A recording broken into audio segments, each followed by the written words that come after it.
Hello, everyone. Welcome back to the ATI podcast. We're in here for episode 145, and our special guest this week is KAMTIN MOHAGER. Did I enunciate that correct, Cam? You did a really good job with the first name, KAMTIN. You nailed it. Okay. The last name is MOHAGER. Pretend there's like a D. Okay. But I'm very impressed. Okay. Well, try to do due diligence here. As a person who gets his name mispronounced all the time, I know how laborious that can be at times. Yeah. I mean, I have to ask you, like, what's even your first name? So it's fine. It's all good. Yeah, absolutely. Yeah, I'm very impressed. Good job. Yeah, so happy to have you on, Cam. Been a big me. fan of things that you've been involved with as a musician over the years. I know you came up in an area, particularly your formative musician years, in an area that I'm very fond of, the Colorado area, Denver area, that area, if you will. So going to be happy to get into all that today. But first, I'd like to start by asking you how you're doing, sir. How's the world treating you? I'm doing quite well. Yeah. I had a pretty chill day today. I woke up really early, drove to Huntington Beach and surfed with a couple of buddies. The waves sucked, but I was stoked to see them, stoked to just, have that 6 a.m. drive down to Huntington, which was awesome. Yeah, got home, had a little bit of work, and now I'm just chilling and talking to you. So it's been a good day. Hell yeah. Nothing better than that. I like getting outdoors. We don't get any surfing here in the middle of the Midwest, but, hiking, kayaking, when in season, swimming, that sort of stuff. That's where I spend most of my time outdoors myself. Oh, that's good though. Absolutely. Because I spent 12 years in Colorado. So a lot of that specific type of outdoor activity. Well, that's a beautiful area out there in Colorado as well. That's if I wasn't living where I live at right now, that'd probably be a destination for me. I know I really loved anything around the Denver area, Aurora, even those small towns, Littleton, Parker. I had a friend who lived around those spaces, so I would go and visit him, and we would take trips down to Colorado Springs, Manitou Springs. We'd go north, went to Estes Park, Rocky Mountain National Forest, all that stuff. So pretty familiar with the area. Yeah, amazing. Yeah, I went to high school in Littleton. Oh, okay. Very cool. Yeah. Yep. The first time I went out to Colorado, it was kind of bizarre because we were just driving. I can't tell you exactly where we were going. My friend was in the military, so that's why he was out there. But we drove past Columbine, and he was like, "Oh, there's Columbine," and I was like, "Oh, wow." It's just the history of that, and went to school, and unfortunately, shooter threats and things like that started to be a thing. That's kind of where a lot of that unfortunately started, at least on a publicity level. Oh, yeah, no, absolutely. I mean, I remember I was in 8th grade. Yeah, I moved to Colorado in 98 or 99, and I was started there in 8th grade, and my middle school was less than a mile away from Columbine. So like that memory is like burned into my brain. Yeah, pretty wild to like kind of obviously not be there firsthand, but to be in my class and have the teachers all run out and like lock the doors, and we were all trying to figure out what's happening, and it was pretty wild. Yeah, I could imagine. And I'm sure I'm just assuming probably quite a culture shock too, even because I'd been early in your time in Colorado, because you spent a lot of your early childhood in Hawaii, correct? Yeah. I was born in Northern California, and then my family and we moved to the Big Island of Hawaii. I was 3 years old. So I have 3 brothers, and yeah, man, we were just a bunch of random out of place Persian kids living in Hawaii, and it was epic. But going back to your point, massive culture shock. Stepping foot into Colorado, and that first moment was just like, where the hell am I? Pretty wild. Yeah. And the terrain outside of that, I mean, the people, I'm sure, was even much different, social interactions, interpersonal communications. I'm sure that was vastly different than what you had been accustomed to previously. Oh yeah, big time. I mean, it was I guess the truest example of a culture shock, at least for myself at that time of my life. But yeah, everything was different. It was, you go from living in this specific environment, specific climate, culture for so many years. And by the end of living in Hawaii, like, we wanted to get the hell out of there, just because we were starting to get old enough, and you're starting to notice and see all these things happening on the mainland that you can't participate in And I bring this up somewhat often, but even like the simple thing of just wanting to have like a WWF t-shirt, like we loved watching wrestling when we were kids, but they didn't ship those to Hawaii. So like you'd have to figure out a way to get it through like one of those catalogs just before the internet, Right. I'm really aging myself. But yeah, just like, but by the end of it, we were ready to go. But once we set foot in Colorado, it was very shocking just from, from every level. But there were also really great things that came from it because by that point, my obsession with music was just building and building and building. And now I was able to, you know, go see a band that I really enjoyed and finally got to go to a concert, etc. So it was a nice trade off. Sure. Yeah. I know that Cam, we're similar in age, so you probably had a similar trajectory as I did as far as like music discovery and things of that ilk. How old are you? I'm 37. 30. Oh, I got you beat. Yeah, maybe by a little, right? I'll be 40 in July, at the end of July. I'll be 38 in July. There you July go. 14th. Oh, nice. What's your July what? July 14th. Okay, July 31st. Oh, nice. Very nice. Oh yeah. Very cool. Okay. Oh yeah. But yeah, so how I found out most about most of the bands that I even knew or heard about would either be, other people. They either had a CD, cassette tape, or terrestrial radio. But we kind of hit that cool window there in our teenage years, if you will, the .com boom. So if the internet started to be a thing, Napster was one of my early downloads in destroying my parents' computers, and then the LimeWires and Bear Shares, if you will, and all that stuff for all of to us. come after, right? Yeah. What would you say is there anything in your past that you remember kind of distinctly that was a very formative time that you maybe saw a band or heard a particular band or saw a music video and thought, maybe I want to do that one day, and led you to eventually picking up an instrument? Yeah, I mean, there were definitely moments that I can remember. I think for all of us, all of our brothers, like we just really love music and we really kind of found this emotional attachment to it and bands and artists, even though I was the only one who really pursued it into an actual career. And, here I am now, still everything I do is based around music. We all have this deep, deep love for it. And it was just cool. We were the kind of kids when we'd be playing, on our Nintendo or Sega, like a lot of the times we'd have the TV volume off and just have the radio on. And we, had a cassette tape in there. And when the track came on that we loved, we'd press record. So we had our mixtapes and the fun, innocent times of it, Absolutely. But no, there were definitely a couple of moments, I think, being introduced to Oasis was it was like a catalyst, I think, into like where a lot of things went for me. And seeing there was like a CNN special on them when What's the Story was coming out. And our dad, when he'd come home from work, he'd always just want to hang with us. So he'd like, in a way, kind of force us to sit there and watch the news with him because we'd obviously much rather be playing our video games. And so we're sitting there bored out of our minds. And all of a sudden CNN ran the special on, the British invasion, et cetera. And did the whole spotlight series or whatever on Oasis. And our jaws just hit the floor. We're like, holy shit, what is this? And so that was like the first, I think Oasis was like one of the first, fan experiences I had. But then if you even go prior to that, like one of my favorite movies of all time is Real Genius. And the ending scene that has Everybody Wants to Rule the World by Tears for Fears. That song, like I remember being a little kid watching that movie and just feeling so emotional when that song came on and it just worked. And so I remember having songs from The Big Chair as a kid on CD.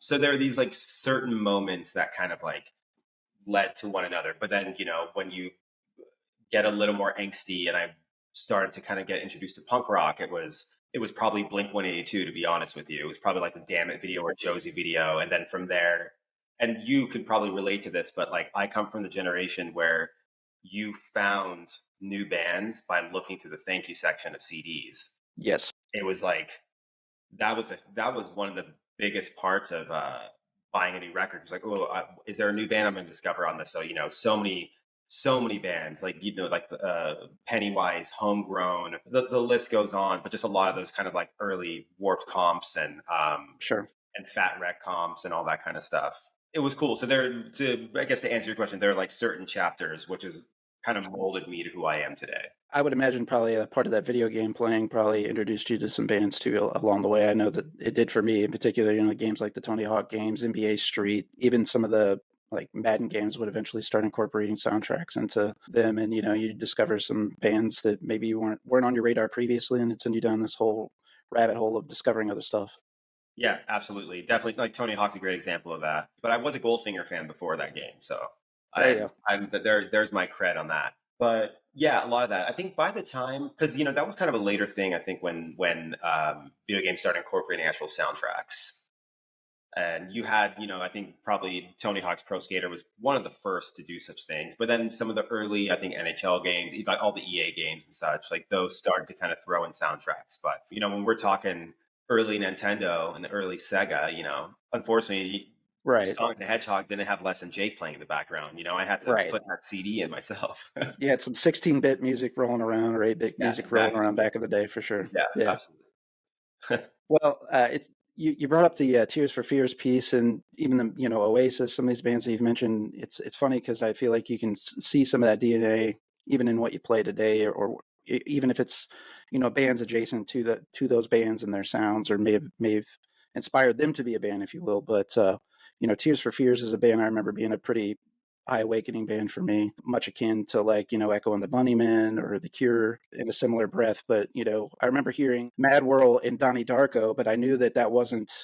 that guy's song. I knew that wasn't Gary Jules' song. I knew that was Tears for Fears' song. So it kind of pushed me back to be like, it's not the original. I need to listen to more of that original band. It's kind of funny that it had that impression on me, but yeah, I think that's probably about the time that again in movies that it influenced me to check them out a little bit further. So I can definitely relate on that one. That's awesome. Um, did you start with bass, Cam? And if Yeah, so, how old were you?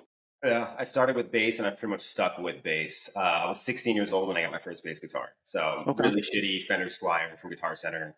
But going back to my brothers, the plus side of having three brothers was you always had enough people to do things with, whether that was playing inline hockey in Hawaii or, when we finally were like, okay, we want to play music. So one day my parents took us to the Guitar Center at Park Meadows Mall in Colorado, like Lone Tree, Colorado.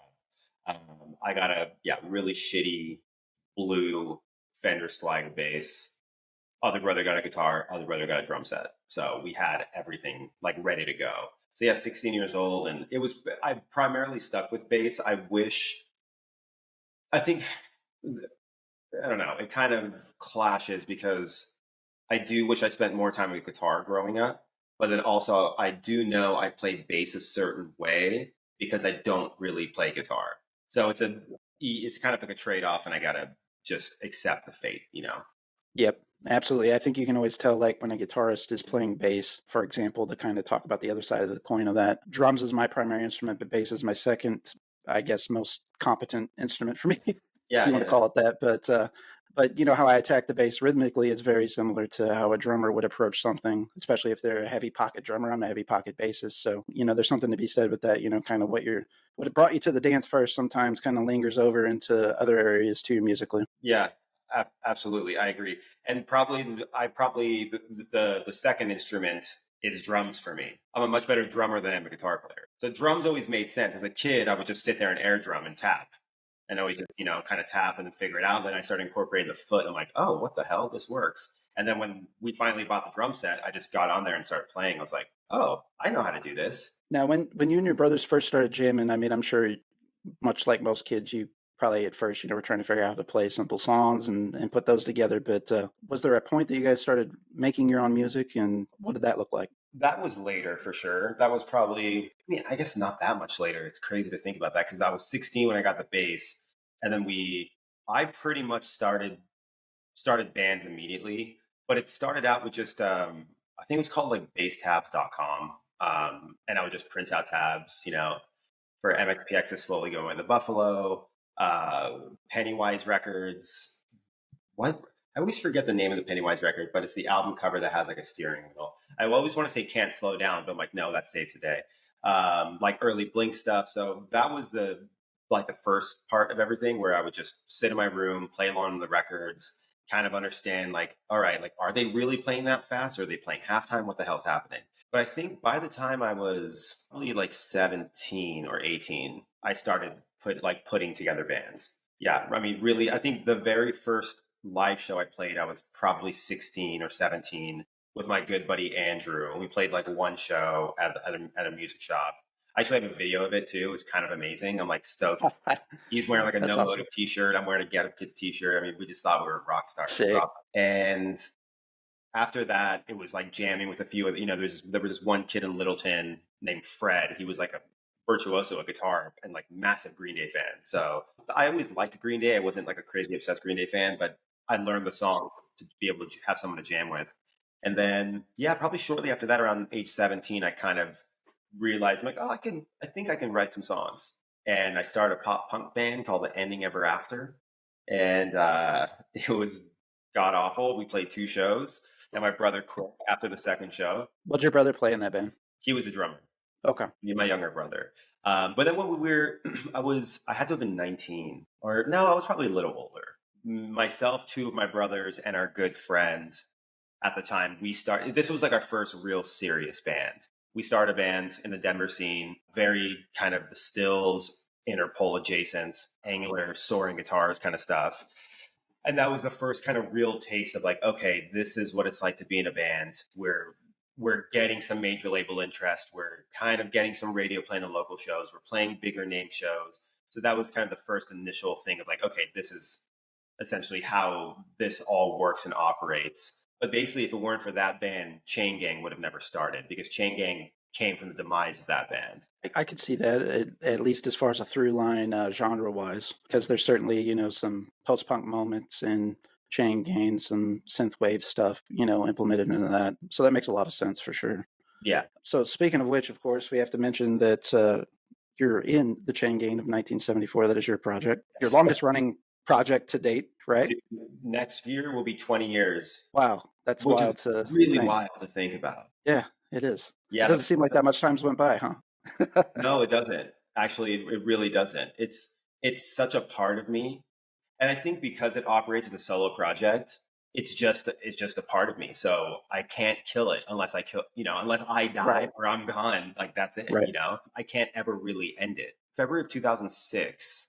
That was the very first time Chain Gang played live. So next February is 20 years of the band, which is wild. I could imagine, man. I mean, hats off to you for keeping it running that long for sure. And I know that you've had varying levels of success with that band, and it's gotten you noticed in other areas as well that I think probably got you a few gigs too. But, a lot of incredible accomplishments. I know you were on the Grand Theft Auto 5 soundtrack, I believe. Yeah. Had a song on there. Wrote the theme song for that game, which is a great moment, a win that I need to always recognize and celebrate. For sure. But yeah, it's interesting because though it's been going on for so long, I still, and it does come in waves, but I still have so much love and passion for the material of that project. And I think it's funny though too, because I think musically I do have 2 identities. There's Chain Gang and people who only really know me for Chain Gang, where it's very new romantic 80s synth inspired. And then there's the other side of me that's, I think, more of my childhood of like rock music, guitar music, heavy music. And that's the Teenage Wrist Heavenward world. Even though it does come in waves, my love and passion for Chain Gang is still there. I mean, it wasn't there a couple of years ago. I mean, there's a reason why I haven't put out a full length in 5 years now, but right now, currently, I'm like very in Chain Gang world. I'm like working on new music. I'm got a bunch of songs there. It's like, it's happening. So I'm like, the creative part of my brain is very focused on that right now. Yeah.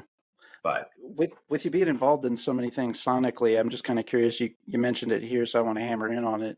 How things come to you creatively, like how you see that through your lens, like whether this is going to be a Chain Gang project or this is going to be a Heavenward project, for example. How does that filtrate through your brain? Do you just kind of get in heats where you're writing in this mode and then you switch it up, or I'm just kind of curious? Yeah, pretty much. It's just, when the inspiration strikes. Obviously there is a clear difference sonically, and I think aesthetically, everything when it comes to those 2 sides of me. But so it's for me, it's easy to kind of put that stamp. I'm like, no, this is a Chain Gang song, because that melody or this chord progression or this sound won't really work. Because if I, let's say hypothetically, I wrote a synth inspired song for Heavenward, it's just going to sound just like Chain Gang. So it's like, there's certain elements that I need to like, I mean, but even with the Heavenward record, there are aspects of synth and electronics, but it's done in a very specific way, as opposed to being very upfront and I guess like taking the spotlight. But yeah, I mean, I wish I had a better answer, but honestly, it's quite easy for me I just kind of know, I guess. Sure. Yeah. Do you find inspiration coming from, events in life, or maybe you just come up with a melody out of nowhere in your head, or maybe something that you're really listening to at that time, maybe some music or an artist that you're digging, and it kind of inspires you, I could maybe do something like that, but this is what I would do differently. How does that matriculate out? As far as like when it comes to writing the musical piece of a composition, it's very inspired by what I'm listening to at the time. You know, if I'm listening to a lot of Bruce Hornsby, which I do, and I love Bruce Hornsby, Scenes from the South Side is one of the best records ever. I find myself writing chain gang music. You know, but then if I'm where I normally am, if I'm listening to Manson, The Verb, Failure, stuff like that, Swerve Driver, Catherine Wheel, then a lot of it is I think I subconsciously hear certain notes that may not actually be in the song. And I'm like, oh, that's, I have an idea there. So a lot of what I write comes from songs that already exist. I guess you can call it copying. But at the end of the day, I've said this, I come from so many different influences where at the end of the day, it's this weird, crazy mashup of things that it kind of just sounds somewhat unique.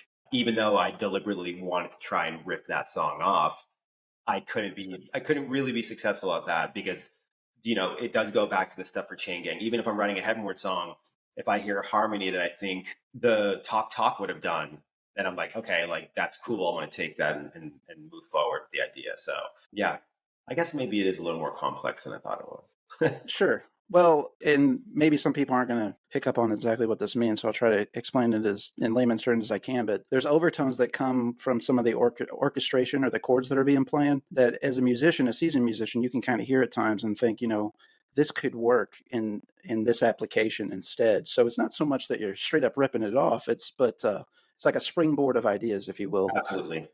So, I can't tell you how many times I've sat back and listened to something and I hear these overtones and I think, well, maybe this harmony would work with that, or, whatever the case is.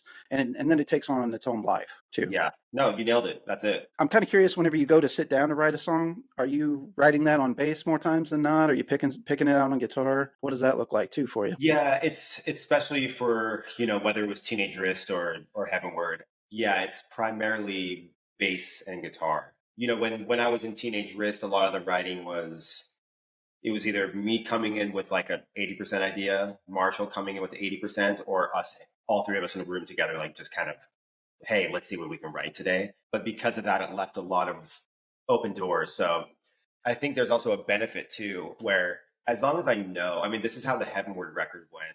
I wrote that entire record, some on guitar, most on bass, but I knew what I wanted the guitar to be. So I would go to whether it was Marshall or Austin, who is in the band Theater Boy and also plays guitar in Heavenward. I would go to them, play them the song on bass, entire structure, and be like, this is what I'm kind of envisioning as far as the guitar goes. Like, what could you do?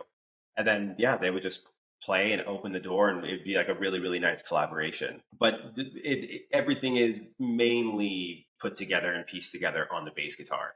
If it's Chain Gang, it's a different story because you're usually just locked into whether it's Logic, Ableton, whatever you're running everything on, and you have controllers around, you've got guitars plugged in, and you're kind of just, someone either comes up with a drum beat or this or that, and like whichever producer / co-writer I'm with, that we kind of build it as it is. So, I mean, most Chain Gang records essentially are demos. I think Felt, the 2017 record, that was the only album of mine where I actually demoed the album and then went into the studio to make it, while all the other ones were they're essentially bedroom records. And like what you hear is just the initial birth of that song. It's started out with an idea and we just kept building it and building and building it. And like, all right, we're done. Like send it off to mixing and mastering kind of a thing. So yeah, it still kind of has that bedroom feel to it. I think you can kind of tell when a musician is bass centric in their writing. Like another artist I'll say is, like Twin Shadow, for example. I think he writes a lot of his music on starting with the bass. He's a phenomenal bass player. And whenever the bass is a little bit more centered and more upfront in the mix too in songs, I think that's something that always really stands out to me. I can distinctly pick out your bass parts and things that you're involved with, and it doesn't get buried in the mix, and that is just amazing, and is a piece that people miss out on so much, even in present day music, to be honest with you. I agree. And I have a huge appreciation for it. Can do a lot. Absolutely.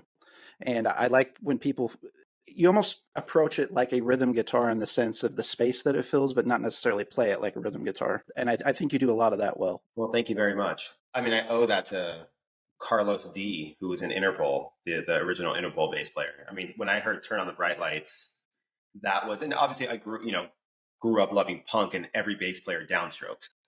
At least most of them did. But some would kind of do, upstroke or whatever. But I always played downstroke. Well, actually, that's a lie. Like 50% of the time I was downstroking.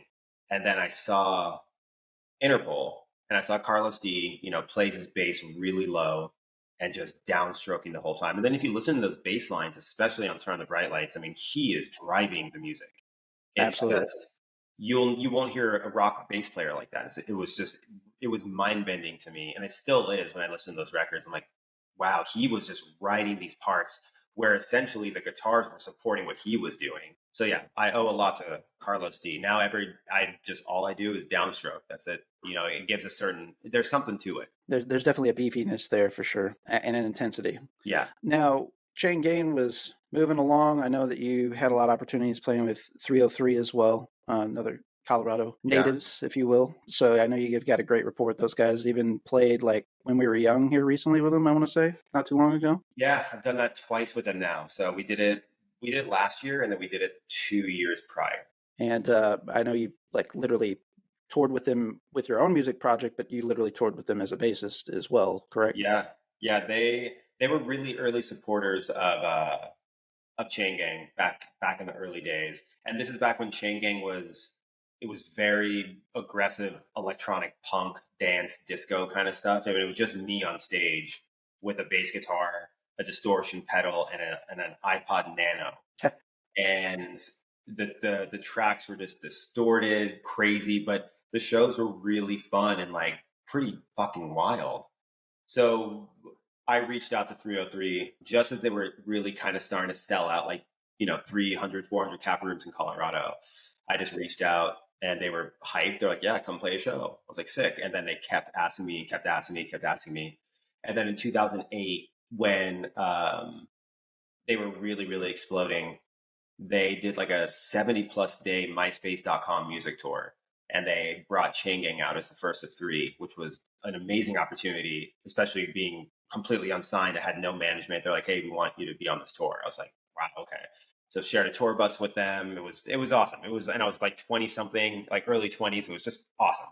And then in 2009, they had gotten to the point where they were seeing a lot of success and were able to kind of build out the live show and actually have live members. So they reached out like, hey, we kind of have the next 2+ years booked. Do you want to kind of sign on and just be involved with it? I was like, yeah, absolutely. So toured the world. It was great. UK, Europe, Japan, all over North America. It was a lot of fun. Yeah, I can imagine that it's just an amazing experience, if nothing else, and those experiences, man, will stick with you for a lifetime. And I would imagine some of those experiences that you had might have helped form kind of like what your present day viewings are on touring and that sort of thing. So we'll kind of progress along musically for you. 2015, is that when Teenage Risk started? Yeah, 2015. Yeah, we're coming up on the 10-year anniversary of the debut EP. Next month will be 10 years. How did Teenage Risk come together? Because I mean, you had your own thing going on. I don't know if Marshall and other folks did at the time, but kind of talk me through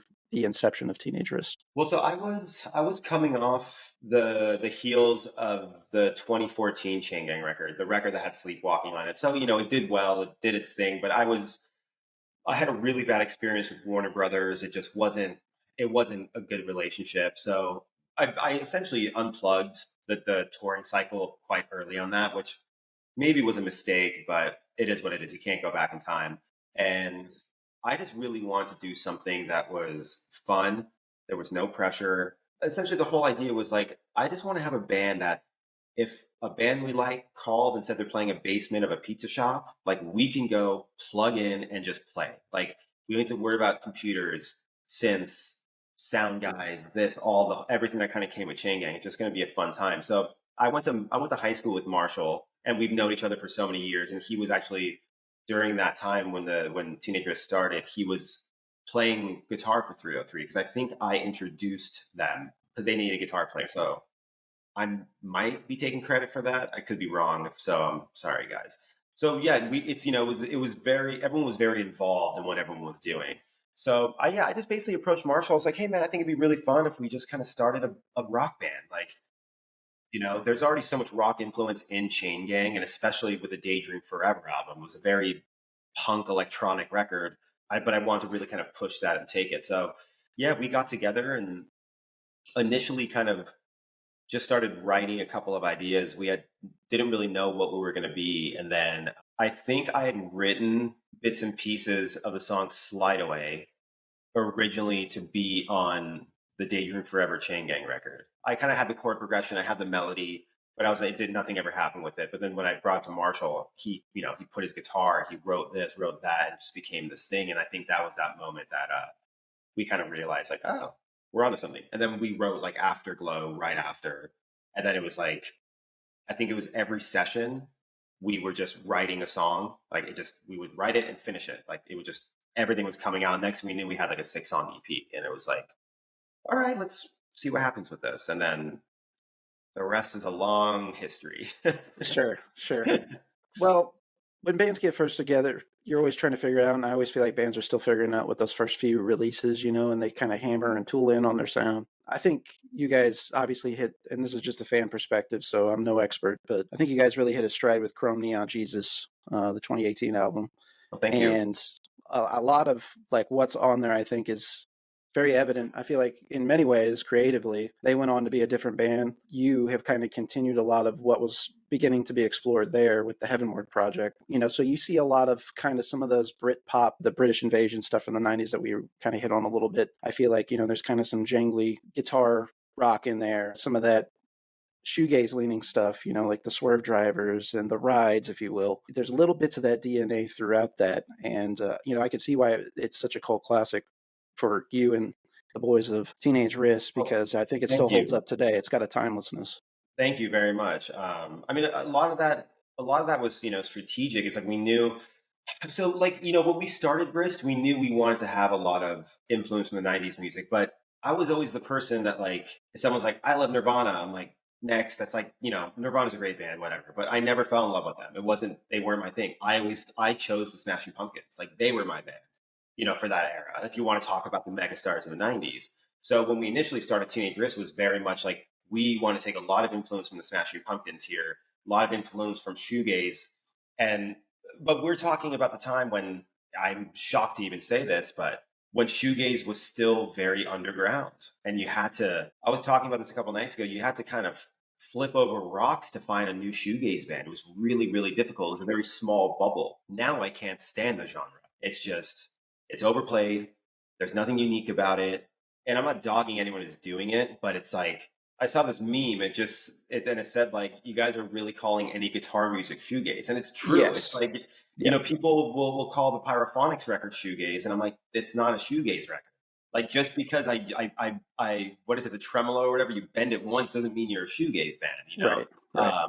So it's, and I've mentioned this before. It's like you have to give credit to the bands like Nothing, For sure. early Balance Composure, Super Heaven, or Daylight back then, who I think bands like that opened up the door for a band like Risk to then come in. But I always say that we tripped on our way through the door and were trampled by all the other bands. And I think that's a proper representation of what, because I really appreciate you, having such kind words about Chrome Neon Jesus, because you're not the only person who's kind of said that about that album. And I do believe that record has inspired and influenced a lot of bands who are way bigger than what that band is, or like at least what I can only speak for my time in the band, Right. but bigger than like what we ever were when I was involved. And hey, if it helped pave a way, cool. I can only hope and pray that it's like a Fantastic Planet, and 15 years later, you're able to sell out a show, kind of a thing. Absolutely. There's no shame in being, an inspiration for another generation as well. I think that's, a lovely thing, a feather in your cap as well. Only time will tell. We'll see. Well, I'd say that the cards are in your favor. Well, thanks. Teenage Wrist, I'll have to say, I feel like they've kind of found their voice now without you in the band. I agree. Still Love was one of my favorite records of 2023. Fuck yeah. I think it was a fantastic. You had an awesome feature on there on the Humbug song. Whenever I was first listening through the record, I wasn't like looking at the track list names. I just let it ride, in the car. And when it came out, and when I heard that Humbug song come on, I'm like, God damn, that sounds like a hum riff immediately. And I look over and I see the song's called Humbug, and I'm like, God damn, I'll be damned. I think these boys know what they're doing. Yeah. And I saw the Heavenward feature on there too, so I'm like, okay, it's cool. Cam's cutting it up with them again, and this is about what I expect with those two minds coming together. We've continued to support each other, which I think has been a pretty beautiful thing. I think a lot of people are shocked by it. Actually, this is a funny story. I recently had the pleasure of meeting Ken Andrews and Kelly Scott of Failure, and Nice. Heavenward was playing with Teenage Wrist. They were doing like a kind of a big underplay. This place Genghis Cohen in LA, and they asked Heavenward to open. So I see Ken and Ken and Kelly. They're doing their thing, and I finally was like, I have to say something. I'm gonna regret it if I don't. So I walked up to them. They were so fucking awesome. We had like such a good, genuine 25 minutes of just talking about whatever. It was awesome. But during that conversation, they were like, "So what's your deal?" I was like, "Well, I'm in this band, but I used to be the singer of Teenage Wrist." And Ken was like, "What do you mean?" And I was like, "Well, I used to be the singer and I left." He's like, "And you guys are still friends and you're playing the show and you're involved and and it didn't really make sense to him, but it was like a really cool moment of like, yeah, you know what? Like, I think when you have kind of breaks or, breakups in a band, people expect you to bash heads and not really see eye to eye ever again. And we did have a good year and a half of not speaking where tensions were high because things weren't resolved. We didn't speak about things. But, certain beauties of the pandemic, it allows you to realize what's important, what really matters. And that's love, that's family, friendships, health, etc. And it was a really nice moment for us to let shit be and just be friends. And like, yeah, we're all better friends than we've ever been. It's kind of awesome. So I love it. I do a lot of design work for Teenage Wrist. We worked on the song together. It's like, it's their band. I have passed that torch and I respect them. I'm always want to be very cautious how I ever approach anything with that band if they ask me to do any sort of involvement or, design work, etc. But I just respect the hell out of them and I want to see it succeed. And I like your point where you think they found what Teenage Wrist is in 2025 and post me, Yeah, and they're on an incredible tour run right now with, Better Lovers, Glassjaw, Poison the Well. I like the mixture of the bands, a lot of history with those other three bands, but I like seeing Teenage Wrist because I think I made this comparison. We do a favorite albums of the year episode, so they were in my top 10, and I called them pop punk Deftones was kind of my first reaction when I heard them. So I think it kind of works for that bill. There's enough connective DNA tissue, that bill works. Yeah, I agree. It's a great show. I went to the gig when it was here in LA like a week ago or a week and a half ago or whatever. And yeah, it's fucking great. Really good. Teenage Wrist sounded fucking awesome. I saw some videos from that show. It looked absolutely dynamite.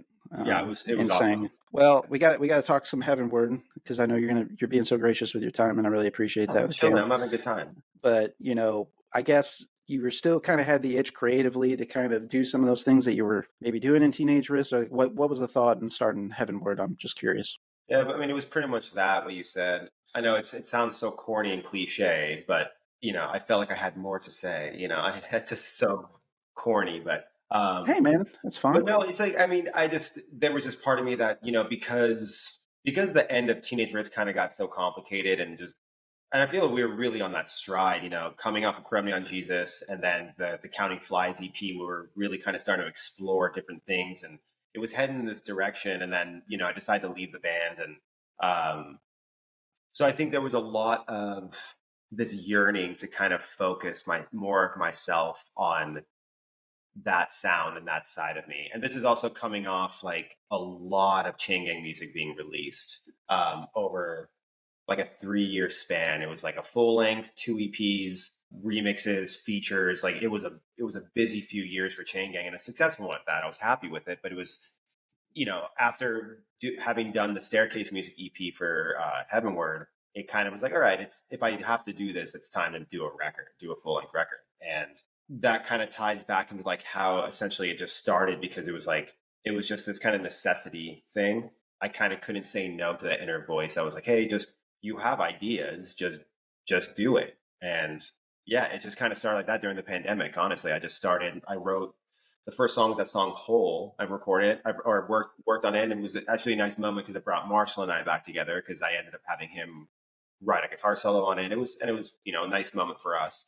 And then yeah, it just kind of happened and happened, and this is like the cool part because I had to kind of remind myself that I have to be extremely grateful for the fact that just people give a shit. There's so many talented people in the world, and like I'm the very bottom of that list. But the fact that I can come out with something and have people care and give me their attention, and it's a pretty cool thing that I don't take for granted because I've been experiencing that for many years now, and I'm just grateful for it. So yeah, that all kind of led to 2023 putting out Pyrophonics, and then now it's just kind of a thing. It's able to operate. I'm lucky to have good friends who play in the band, and we just do it for fun in a way.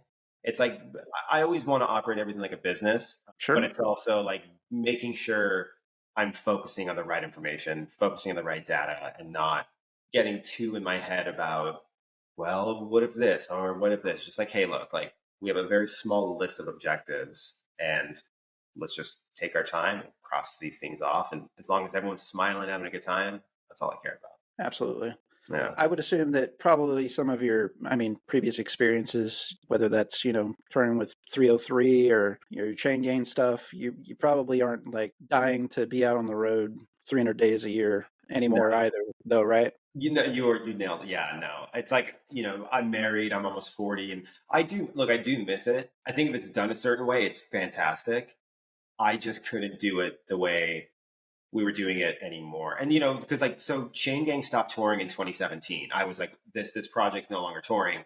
And then Teenage Risk gets signed and I'm back out on the road and like doing it from like, as low as it gets basically. And I was already 31 at that point. So it was kind of like I'd already achieved all this stuff.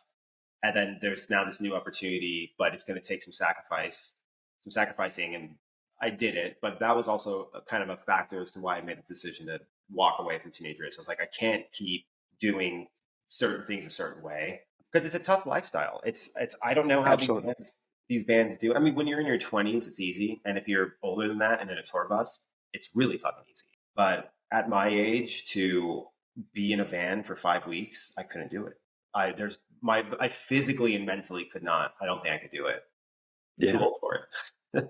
Well, it's understandable. I mean, as you get older, you start to learn more about yourself too, and what your limitations are. Yeah.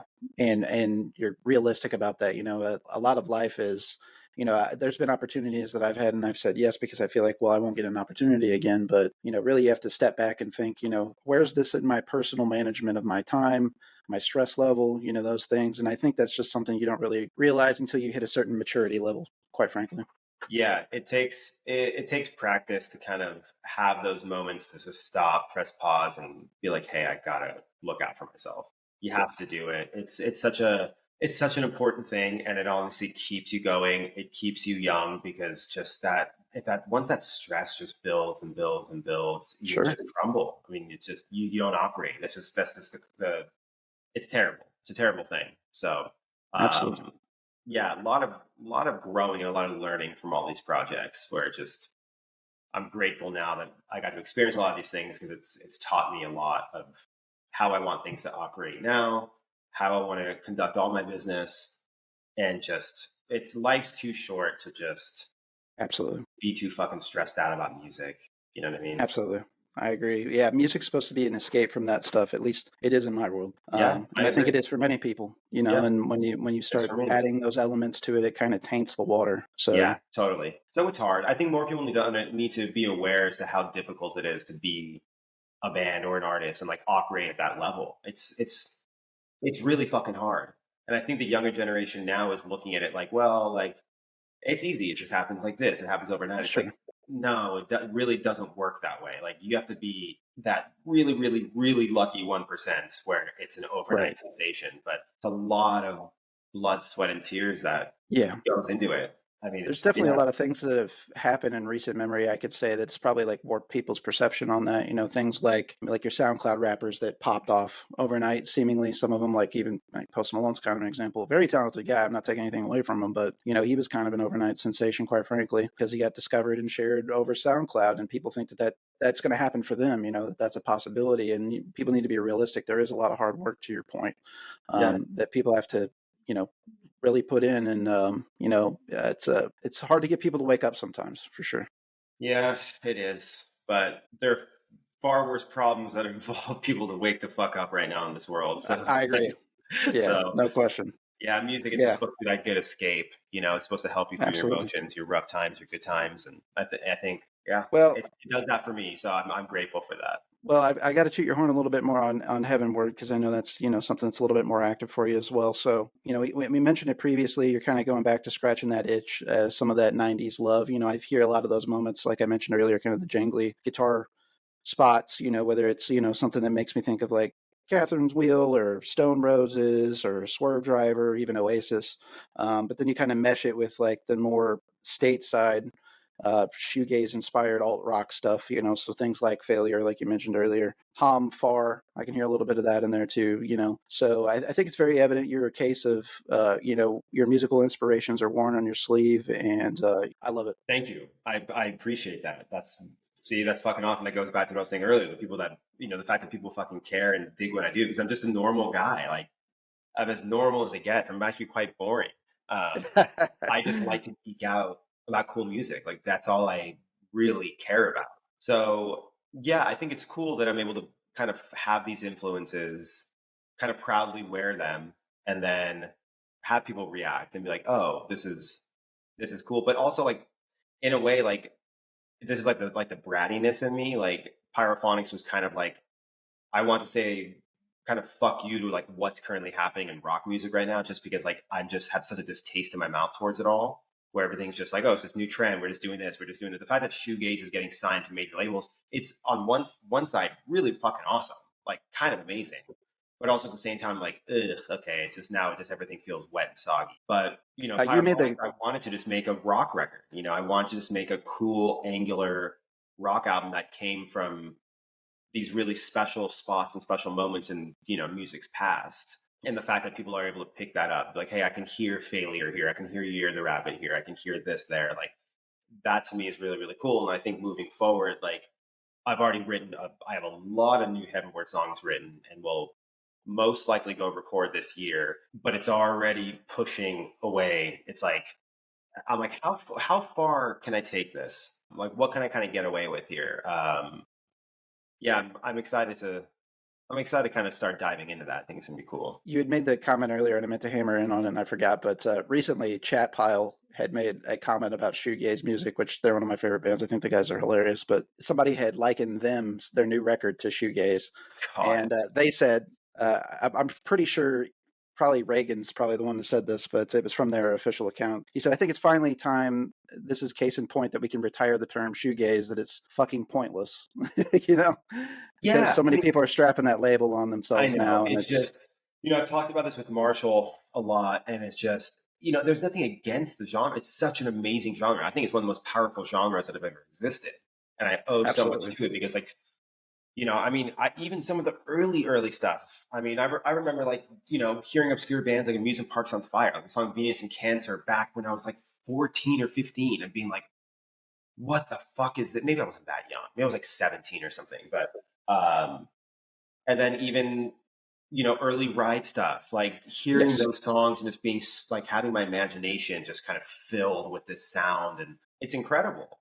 But I think now it's just become no one's doing anything daring anymore. And while I thought that genre kind of was a daring genre, and I think now it's just kind of become this like social media asset, if that makes sense. It's just, hey, we're gonna focus this on TikTok and we're gonna do this. And like I keep Right. these things pop on my YouTube. It's like We Turn Fleet with Max Shoegaze. And I'm like, all right, this needs to end. This needs to Well, I stop. know exactly what thing you're talking about, and that was actually kind of awesome. I was I surprised. actually It, didn't it was watch it because I good. was so angry just about the fucking They did. title. They did a great job. Okay. It's a whole series of where these producers make these bands in an entirely different genre, turn something in, like somebody just did Deftones. They were an indie pop band. Did they do Minerva? I can't remember what they did. Oh, wow. Yeah, they did a Deftones song, and you know, I'm here for that weirdness sometimes, those two worlds clashing. So I get a morbid curiosity about me sometimes. Sometimes I'll intentionally watch things that I'm pretty sure I'm not going to like. No, I'm So with you.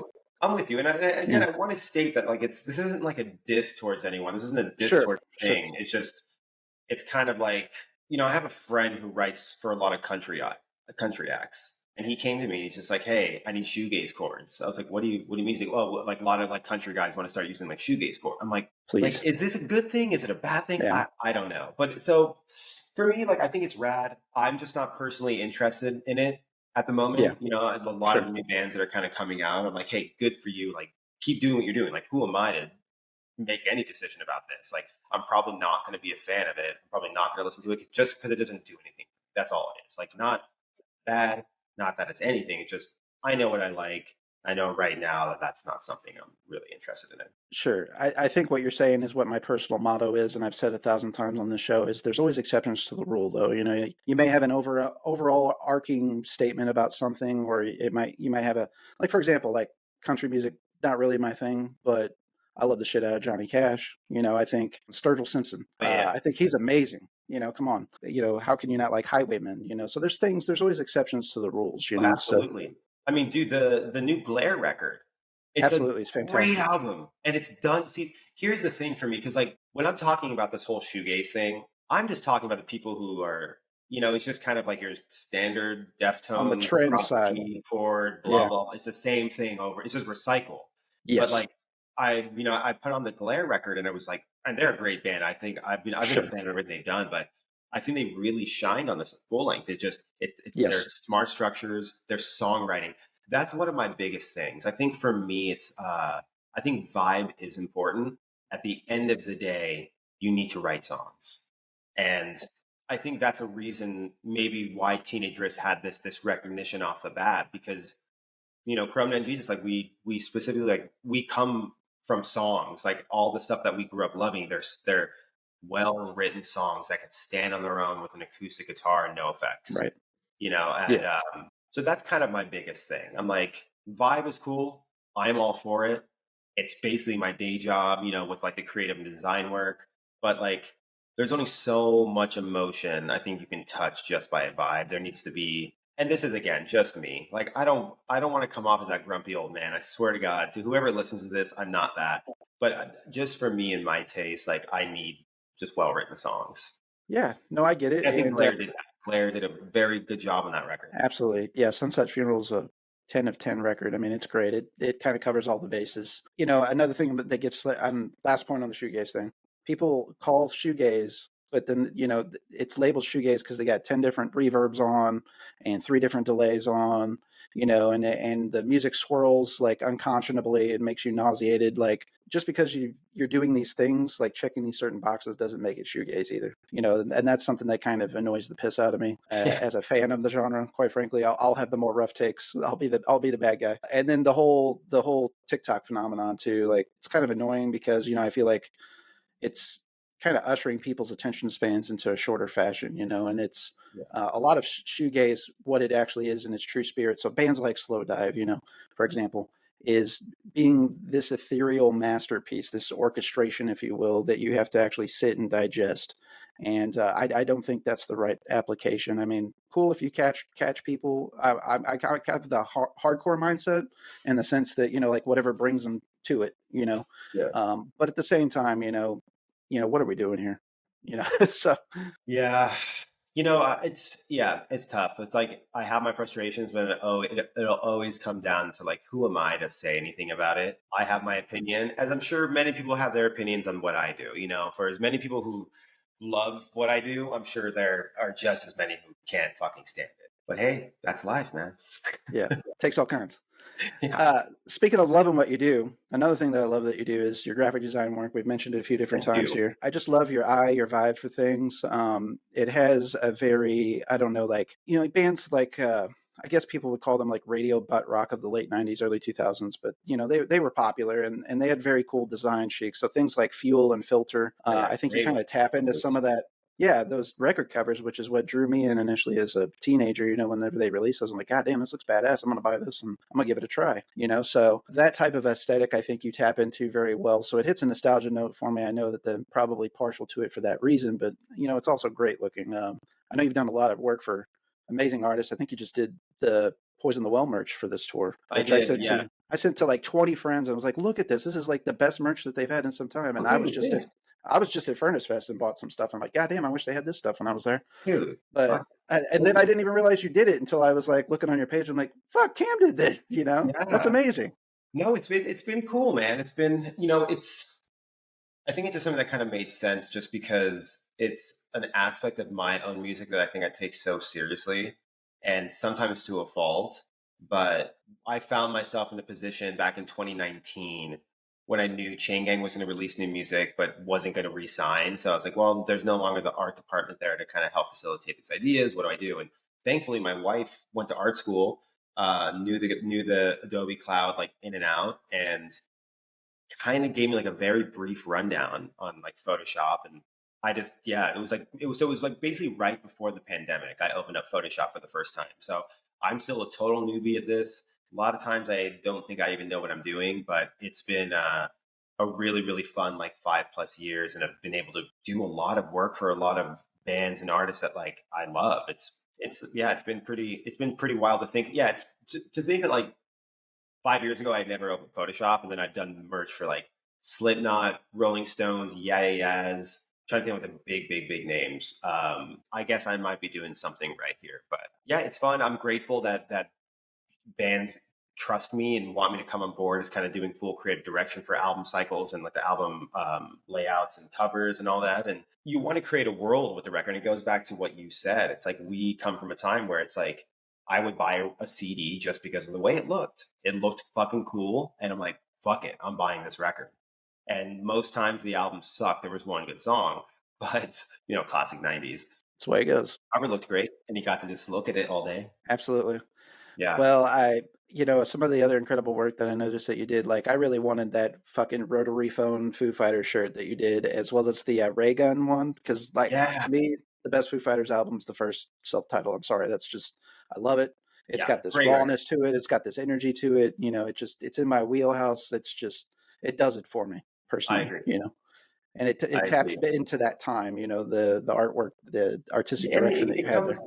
Oh, I appreciate that, man. Yeah, I guess it comes with the game. It's like you can pitch these things that you are like, damn, this is awesome. Because there's so many ways of doing it. Sometimes you're just fully hired to do shit. Sometimes you're hired to pitch on things, and then like it's a lot that I've learned over the years with this world.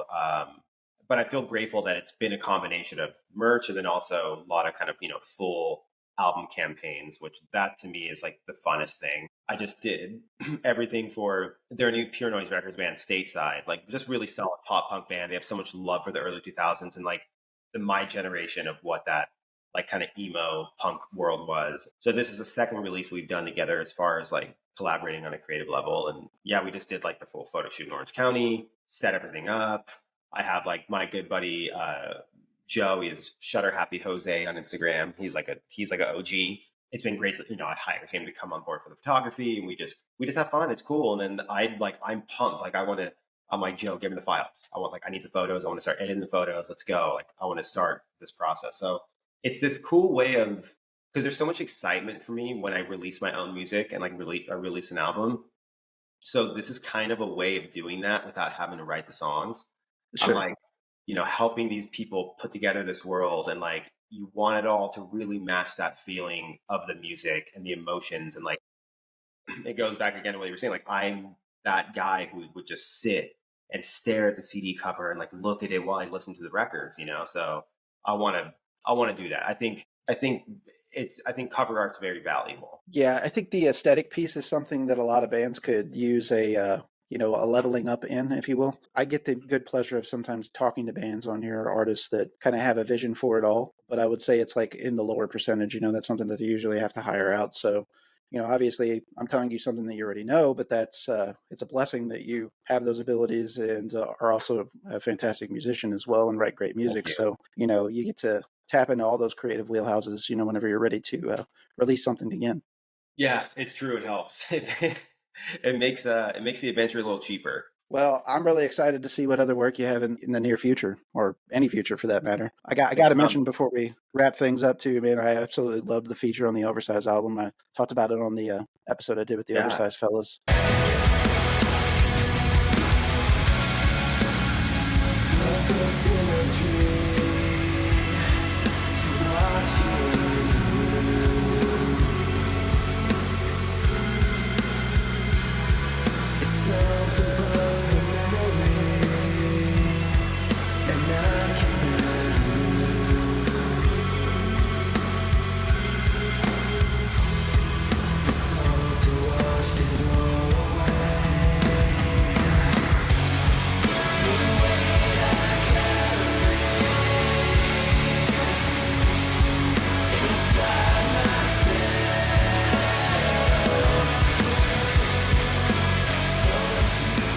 As is the man. I've been talking to him for years, and so Great excited to dude. see them, achieve the successes that they're starting to achieve, and well deserved for sure. That's a fantastic record, one of the best this year too.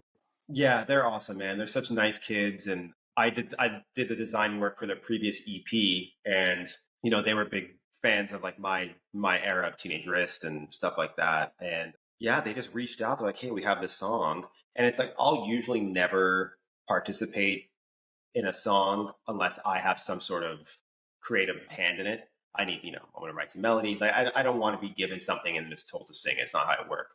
But they sent me the song, and I was like, dude, I can't fight you on this. I was like, everything you wrote is great. It's what I would write. So fuck it, give me the Yeah. microphone. I'm just gonna sing it.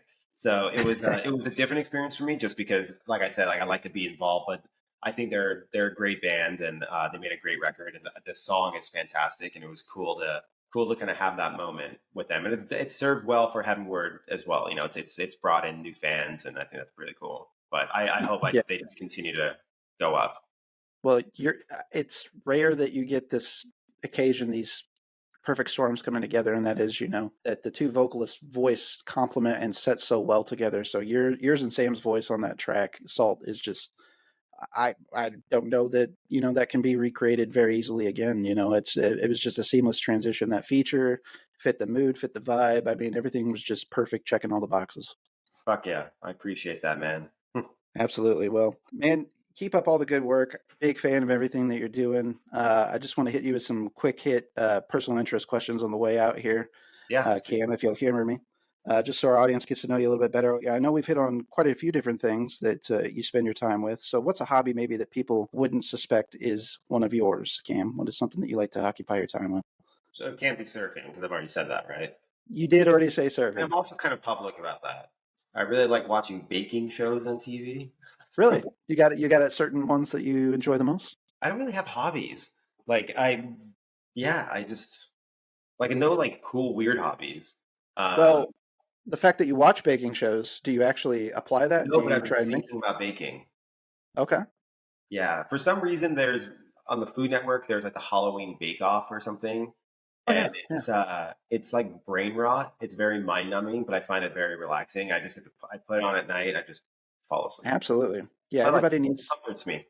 Yeah, I call them, well, in on the movie side of things, I call it popcorn flicks. But you need something that's not really deep or anything like that. Something that you can just kind of throw on, mindless entertainment, if you will. Baking shows definitely. Traveling shows at times are kind of like that for me. But Love travel shows. Yeah. Anthony Bourdain's one of my personal heroes. So all that shit's just incredible that he ever did or ever touched. I agree. But yeah, man, I got love for some baking shows. I can't say that I'm like a disciple of watching any of them, but I'm not going to turn one off if one's on and I got anything better going on. So, Yeah. Okay. so let's say that you've got the opportunity to book a dream lineup, and it can be either band, whatever's easier for you, whether that's Chain Gang or that's Heavenward. We're going to say it's a 5-band bill, so you get to pick 4 other bands to play with you. What would be a dream lineup or Do show? the band have to exist now, or could they No, be broken up? it's hypothetical, so they can be broken up, they can be deceased, however you want to do it. I'm just Okay. curious. It would be the band Manson. Um, Failure, The Verve. I'm throwing the New Radicals because they made I the like greatest that. pop rock album of all time. I And then like it. Catherine Wheel. Oh man, that's a solid ass There's so many list. more bands. I would love to have My Vitriol on there as well. I would love to have Silverchair on there. Like they're one of my favorite bands Silverchair. of all time. Good Yeah, luck getting them it'd be together. a festival. It would be a festival. Like Oasis would have to be on there. Yeah, the Stills would have to be on there. Yeah, it'd be like the best Coachella.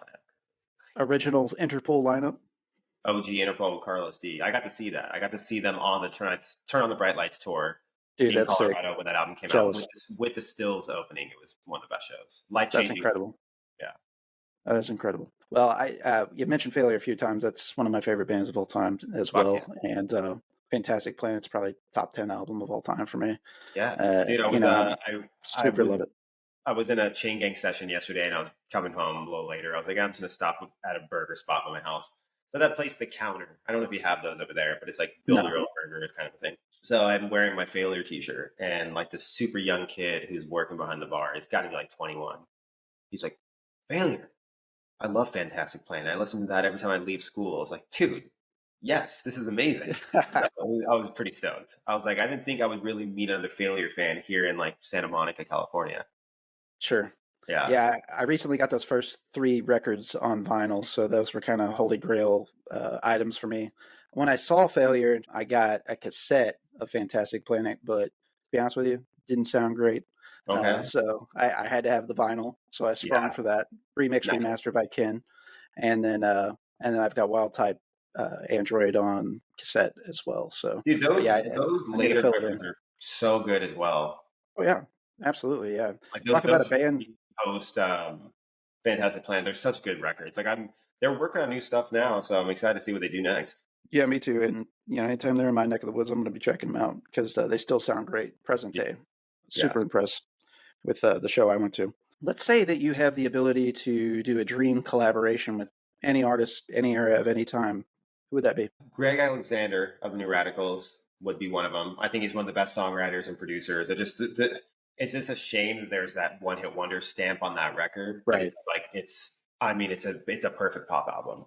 I would love to work with him. I would also love to work with Justin Melville Johnson, like JMJ. He great producer, was in Nine Inch Nails and the Beck. We've actually become friends. When I first moved to LA, I found out he was a fan of Chain Gang, and that blew my mind. So we ended up like getting a few meals together. Haven't spoken to him in a very long time, but I think he knows. Like I've always wanted him to make a Chain Gang record. It would just be a dream come true with that. Well, maybe he'll hear this, and that'll be the catalyst to make it. Yeah, maybe one day, and then he'd be like, "Yeah, I'll just make a record for free. It doesn't matter. I don't need any money." I'm like, "Great." Right. And yeah, that'd be incredible. And then I'd love, Richard Ashcroft. He's one of my heroes. That would be insane. Yeah, those off the top of my head. Let's say you had to spend an eternity with only 4 artists, but you get their entire discography. What are those 4 artists, or who are those 4 artists? I'm pretty boring. I kind of like what I like, and I've mentioned all these same bands before. But if it were like right now in this present moment, it would be Manson. It would be The Verve. It would be Failure. And it'd be Catherine Wheel. Well, because the last Catherine Wheel record sucks. So I'm trying to think like full discogs that are great because it's like that's all I'm gonna have. You said 4 artists? Yeah. See, I would say Silverchair too, but Young Modern was not good. Every other album was amazing, Yeah. but Young Modern was not good. Man, those first 2 records are incredible. Dude, have you ever spent time with Diorama? I do like Diorama. My friend Joey is obsessed with that record. It's one of the greatest records ever made, in my opinion. For whatever reason, it didn't hit with me when it came out. So it was something I had to come back to, and then it kind of grew on me. But, obviously being the age that we are, and those first 2 records when they came out were, huge. 17-year-old Frog Stomp, Silverchair, Yeah. I don't know how you're that good, that young, that quickly. It's incredible. So, yeah, man. I'm trying to think of full discog bands. Because there are a lot of bands I love end up putting out. But The Verve, every record was great. Failure, every record is great. Manson, I love every record of theirs. I love that you keep bringing up The Verve because they are a grossly underrated band. So I'm all about that. Oh, sick. Very sick. Favorite bands of all time, man. Just they're so powerful. Like Urban Hymns is just a godlike record. Yeah, I want to get my hands on that one for sure. I can't give you a fourth. I can't think of it. I'm just Well, gonna say, you provided plenty of alternatives at the very least, or bands that are in the discussion. why can't I think of like the full discography band? Like I'd say Oasis, but last one sucked. Heathen Chemistry sucked too. There are a couple good songs. Yeah, Oasis, I pretty much stuck to the first 3 records, I want to say, with them. Yeah, I don't know. Probably come to me at like 2 in the morning. Sure. What is heavy in the rotation for you right now, Cam? What are you spinning a lot at the moment? Like I said, I'm fucking boring. Just a lot of I've become really, really obsessed with Manson. It's like Mansun, so it's spelled Mansun. I've just never heard anything like it. They, over the last year, have truly kind of expanded my mind when it comes to how music can be written. And it's just, sometimes I'm listening to it, I'm like, I don't think this band's real. Like, is this actually exist? Because I'm just so blown away by it. I don't know. But they've just been like a huge, huge, huge inspiration to me over the last like year with how I'm kind of approaching music and wanting to write music. There's this very obscure American band. They were from LA, but they sounded your classic like American band trying to sound Brit rock in the early 2000s. They're called Palo Alto. They had one record, like one actual record. It's Heroes and Villains. I've been revisiting that a lot lately. Diorama from Silverchair. I've been on like I've been binging that one. Emo band. I bought the vinyl. They're called Few and Far Between. One of the dudes from Stateside put me onto them, and Okay. it's just this really cool. I think what's the record called? 3 or no? It's not 3. The album cover has a 3 on it. It's called. Oh yeah, it's called 3. What am I talking about? It is called 3. Yeah, that record is just really fucking awesome. And then one of my favorite bands of all time, Counterfeit, like kind of obscure early 2000s progressive emo band. They just announced a reunion that I've been waiting like 20 plus years for. Oh, wow. So I've been like going nuts on Counterfeit lately. And then a lot of Elliott as well. I love Nice. like Elliott, like Paul's Cathedrals and US songs and all that stuff. Yeah, that's very good stuff as well. Cam, man, I really appreciate your time. I know you're pretty active on Instagram, so we're definitely going to have links for folks to check out your work there, all your work, that is. Folks, always check out the episode details on our episodes on where to follow Cam and anything that Heavenward, Chain Gang has got going on, and his graphic design work as well. Maybe artists out there listening right now that wants to employ his services. I can't recommend his artistic vision enough. I think he's one of a kind, and man, I can't sing your praises enough, Cam. Really appreciate you. Nice, dude. You're gonna make me cry. Thank you, brother. Well, it's a real pleasure to talk to a real one, and I'm right there with you on the music nerd business. That's my life is music. I spend probably 70% plus of this show's agendas talking to bands this season. It's been all bands. I talk to filmmakers, actors, actresses, comic book creators. Just various types, pro wrestlers. But because back to your WWE comment earlier, I'm still a pro wrestling nerd. I grew up during the Attitude Era, man, and it just had such a profound impact on me. So always been a pro wrestling fan as well. So, but yeah, music can't get it out of me. Play music myself. So, it's always an itch I'm wanting to scratch and always want to give people a spotlight. What's that? I see that orange behind you. Yeah. Yeah, a little practice amps back behind me, but we can't be lucky. You know what you're doing. Yeah, we got that AC4 over there, and hey, man, this Super Champ's very underrated. If you need a little practice tube amp, I can't recommend that enough because it's got a lot of amp simulators you can USB out to your computer, and it like models like all of the badass like 80s, 90s, and early 2000s amps. Technology's come such a far way. Like when I was younger, I used to shit on things like this. Like, oh, it's not, it ain't the real thing. It's not a tube amp. But things have changed. Times have changed for sure. Cam, we appreciate your time. And, time is the most important thing that anybody can give anybody. And I appreciate the time that you've given me today.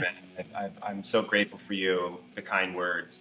Thank you. It hits right there. So this was fun.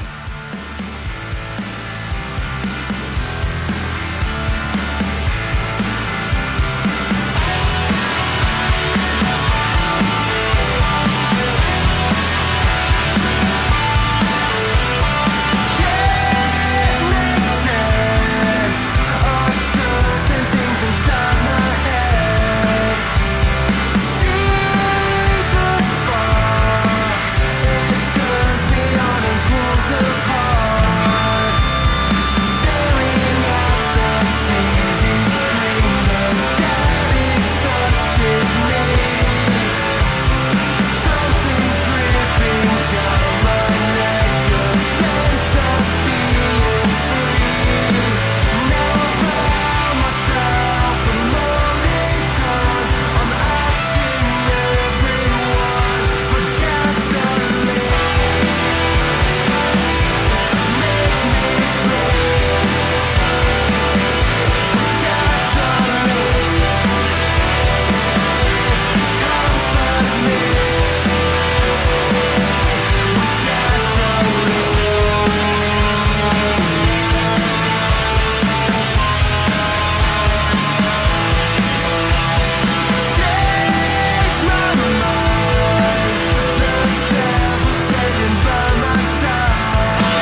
Hello, this is Barrett from the ATI podcast, here to talk about the MANIC compression group.